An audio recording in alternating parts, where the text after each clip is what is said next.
सकते आप। अब वो बीवी के डर की वजह से या किसी वजह से भी वो नहीं करता, तो अब उसकी जो शहवत है, वो शहवत मैंने सुना है उलमा से, और इसको दरवाजा कर दीजिएगा, कि अगर उसने अपनी बेटी को शहवत की नजर से देख लिया या उसका हाथ पकड़ लिया तो इसकी अपनी बीवी निकाह से चली जाएगी। ऐसा है?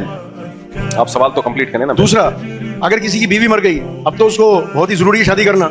अब बीवी के मरने के बाद जो है ना, बेटे सुल्तान राही बन के सामने आ गए कि नहीं अब्बा, हम अपनी माँ की जगह किसी को नहीं लेने देंगे, लिहाजा तुम शादी नहीं कर सकते, अगर शादी करनी है तो यहाँ से कहीं और जाके रहो। वो बच्चों के डर की वजह से और घर छोड़ने की वजह से वो भी नहीं कर रहा। तो कहते हैं कि अगर इसने अपनी बहू को शहवत की नजर से देख लिया या उसका हाथ पकड़ लिया तो इसके बेटे से इसकी बीवी गई। अब जब ये बेटे से इसकी बीवी गई निकाह से और इसकी अपनी बीवी निकाह से गई, तो फिर उसके बाद हराम के बच्चे पैदा नहीं होंगे?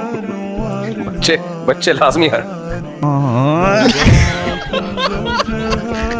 ये कह रहे हैं कि लोग दूसरी शादी करते हैं। इनका सवाल का मैं खुलासा पेश, शादी मर्द करता नहीं है, ताकत अल्लाह ने उसमें 4 की रखी है, फिर जब दूसरी शादी नहीं करता तो फिर वो अपनी, अल्लाह माफ़ फरमाए कहते हुए भी अजीब सा लगता है। बेटियों की तरफ भी बाज़ लोग गलत नीयत से देखते हैं, तो जब बेटी की तरफ खुदा न ख्वास्ता कोई ऐसी नीयत से देखेगा तो बीवी हराम हो जाएगी।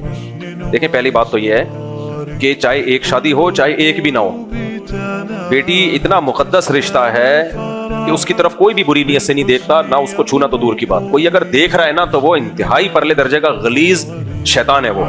वो 4 शादियों से भी उसकी ठरक पूरी नहीं होगी, क्योंकि ये मुकद्दस रिश्ता है, इस पे कोई नजर पड़ ही नहीं सकती ऐसी। तो इसलिए किसी की एक बीवी है और वो कह रहा है चूंकि मुझे दूसरी की इजाजत नहीं मिली तो बेटी पे गलत, तो मैं मजबूर था। भाई कोई मजबूर नहीं होता इतना। ये तो इंतहाई गलीज, पलीत, गधे घोड़ों से भी बदतर लोग होते हैं जो ये हरकत कर रहे होते हैं। इसलिए उसको ये फेवर देना कि चूंकि दूसरी की सोसाइटी में इजाजत नहीं है तो इसलिए जनाब वो बाज लोग ये कर लेते हैं, ऐसा नहीं है।